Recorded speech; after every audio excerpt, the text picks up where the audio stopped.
This is the Olympus 17mm f1.8 premium prime lens, and I've had it for about a month. And in this video, I'm going to try to tell exactly what I think about it and what my experience has been with this lens in the last month. Come out to deepest, darkest Lincolnshire, right in the centre of the county, to tell you what I think about this 17mm lens. And I've come to a place called Goslings Corner Wood, which is an area of scientific interest and not somewhere you want dogs. And it might seem like a pretty odd location to, tell you about this lens coming out to a piece of woodland. But in truth, I really want to try and take some photos of some bluebells, and I've seen all these wonderful pictures on Instagram of people taking pictures of bluebells now that it's spring, and I want to do the same. And I actually came here last year at the end of the bluebell season and just took a couple of pictures of not very good bluebells. So I'm really hoping I can see lots of nice bluebells.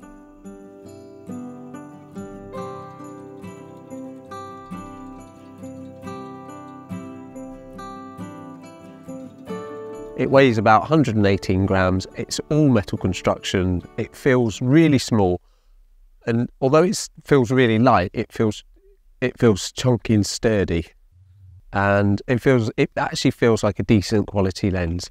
It's got 9 elements in 6 groups. It's got an approximate view of angle 65 degrees, 7 blades, and a filter of 46mm. Its minimum aperture is 22mm, and its minimum focus distance is 25mm. And size-wise, it's 58 millimeters by 36, so it's super tiny lens. It's got a metal mount. It's all metal. It's got a metal mount too, so it's fantastic. It's not weather sealed.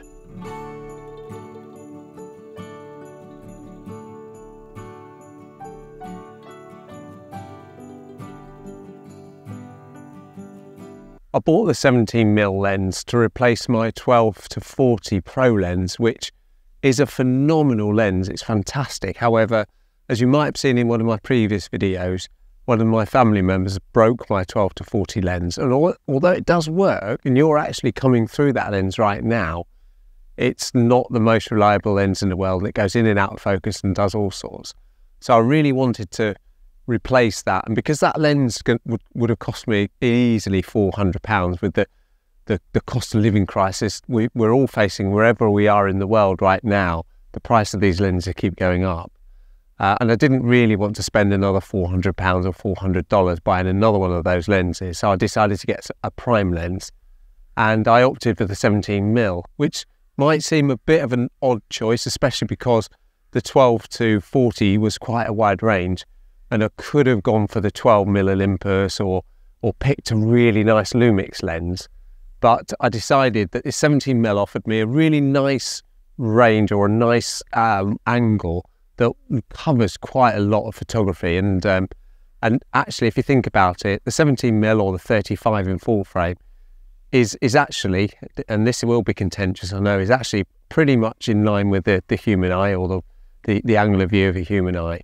And I know that's contentious because surely the 50mm is, but I'm not sure actually that the 50mm is, having done my research and sort of thought about it quite long and hard.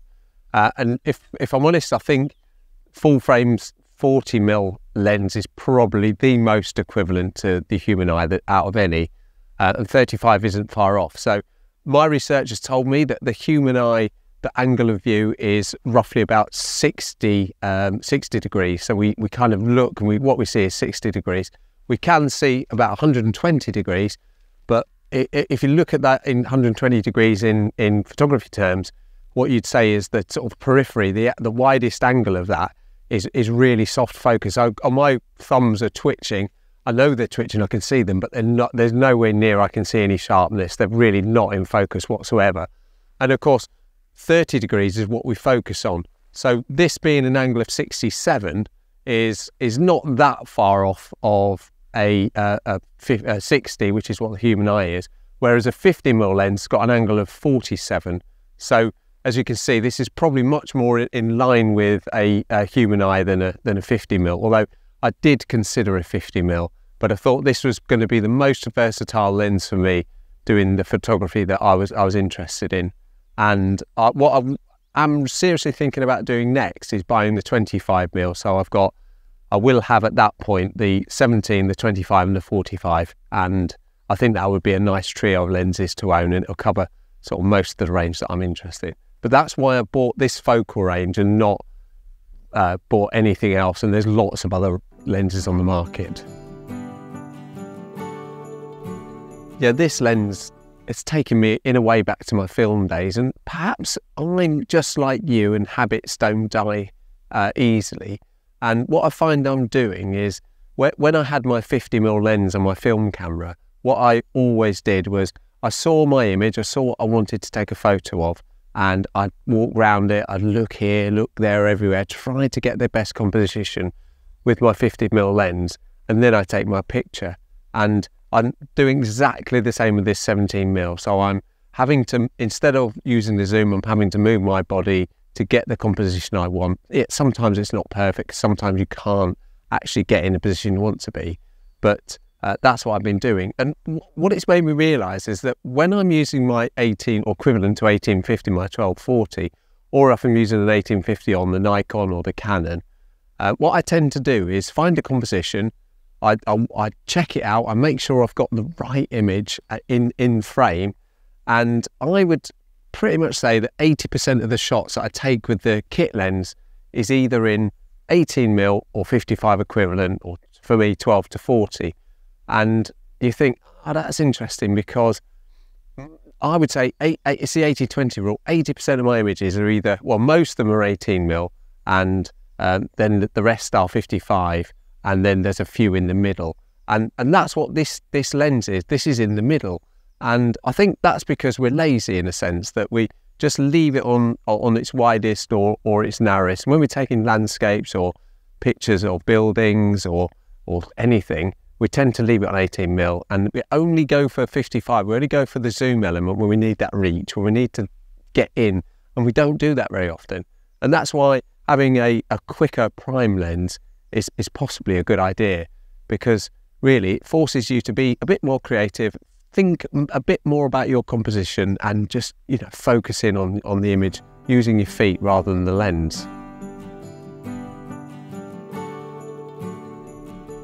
The quality of this lens is fabulous, and there's no distortion whatsoever. The sharpness of this lens is great, and I'll be honest, it's not quite as sharp as the Olympus 45mm f1.8, which is, in a way, is a bit of a surprise, because this is even smaller than this in sort of barrel size. It's a bit, I guess that's just optics for you.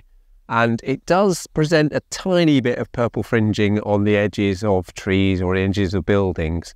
But I think it's so small, and you'd really have to zoom in and pixel peek really tightly to see that. I don't think you'd even notice. I think 99.9% of the time you wouldn't even notice that was there. And of course, just any software these days can easily get rid of that. But if you bought this lens, you would not be disappointed whatsoever. And this cost me about £200, effectively $200. So, you know, in real terms, it was a super cheap lens. It's also got a manual clutch, which is this little pull-down clutch. I know probably your lens, if you're not using an Olympus, has probably got a switch to go from auto to manual, but this has got a nice sort of clutch system, which is really nice. And when you open the clutch, it brings out a depth of field gauge, and it kind of takes you back to the old days when you was trying to work out what your depth of field is, and it tells you on there, which is quite nice. Not that any of us use this, but it is quite nice to have it.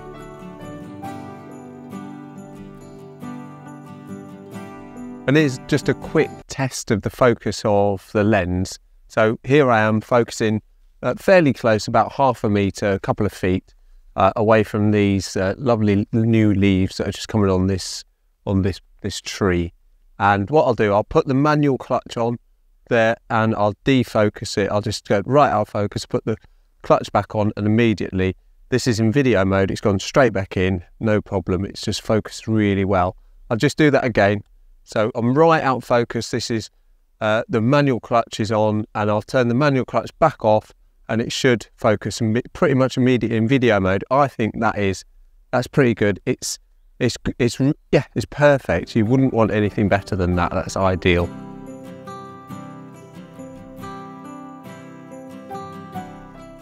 I sometimes get asked in comments by people who have you've been using their 1855 kit lens or their 1240, and they've asked me what would be the best prime lens that they should buy next after their kit lens.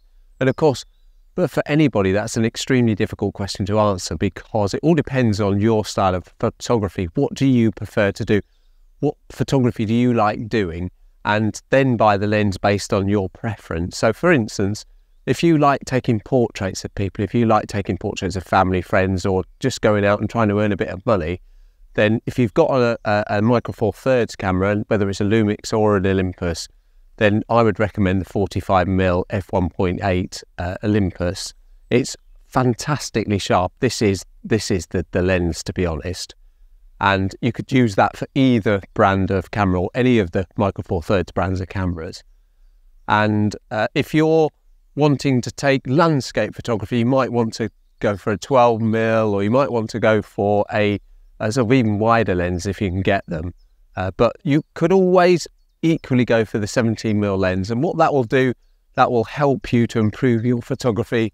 As I said earlier, it would make you focus on composition using the camera rather than the zoom ring, and I think doing that would help improve your photography no end. But obviously if you want to go for a longer reach, you could go for the 60mm macro lens if you like to do that. There's a whole range, and it really all depends on your style of photography. But definitely if you wanted that mid-range wide angle lens that just wider than a 50mm equivalent, then this 17mm I think would suit you really nicely. It's a lovely lens, it's sharp, and it's just really nice to use. And that's my verdict. So even if you don't know what to get, you could get that lens, or you could get this 45 as well, but both of them are equally great.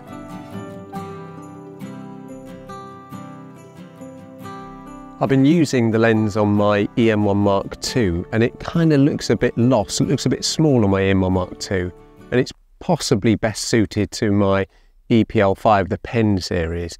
And I think obviously this EM1 is probably better suited to the Pro lens, but even though it looks a bit small, it's really unobtrusive. So if I was interested in taking street photography, and I am, but I don't do a lot of street photography in truth, it would be a good option to have, even on this big camera, and it wouldn't look so obvious to a person having their photo taken, because they wouldn't see, it wouldn't be a massive lens on the end, and it wouldn't look so bad. And I think that's one of the positive things about this lens on this camera.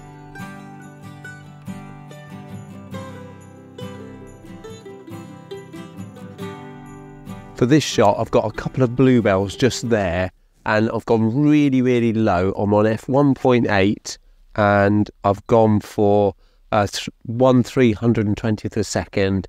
It's quite dim here, so it's I've gone for the low aperture. I wanted the low aperture anyway, just to sort of show you what it's doing. And there's a little skull in the foreground, just at the bottom of these bluebells, which is lovely. It looks like a bird head, which gives it a little bit of foreground interest. So I'll take this picture, we can have a look. I'll show you this in a second. You can have a look and see what the quality's like. So I'll take this now, we can have a look.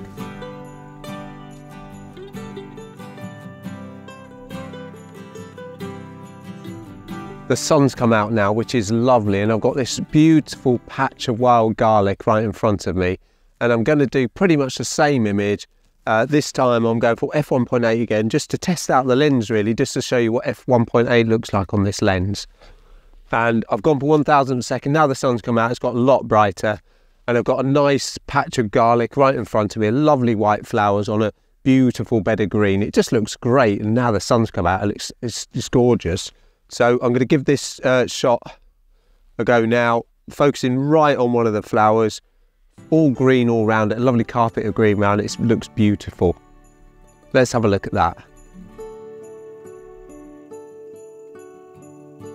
I've just taken a few shots of this little flower here using my 17mm at 17mm, and using my 12 to 40 at 40mm, and also using the 45mm I've got on here.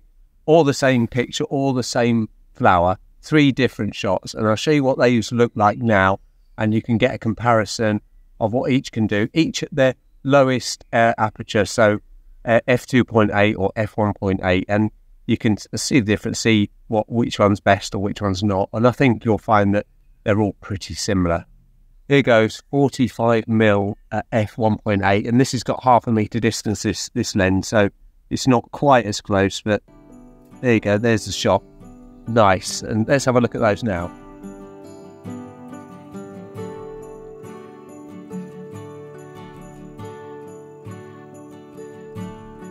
The 17mm lens is a lens I just love, and I have it on my camera all the time. And of course I've got trust issues with my 12-40, and it kind of makes sense to have the 17mm on, but it works so well. It's such a great focal length, and it forces me to take shots rather than just using the zoom ring, which I think is pretty cool, really. That's what we should all do. Get ourselves a prime lens, get yourself a prime lens, and just start being a photographer and not relying on your zoom. That's what you should do. That's my advice. But yeah, I just love this lens. I think it's brilliant. Thank you very much indeed for watching the video. I hope it's been helpful and informative. And if this is a lens that you're thinking about investing in, I hope my little video on this lens is helpful to you and provides you with that extra validation that this lens might be a lens you could buy. Once again, thank you very much. And if you've liked this video, go on, give it a like. And if you like this photography content I'm trying to create, then why not join along and subscribe to the channel? That would be awesome. Either way, thank you very much indeed for watching, and I'll see you in the next one. Cheerio.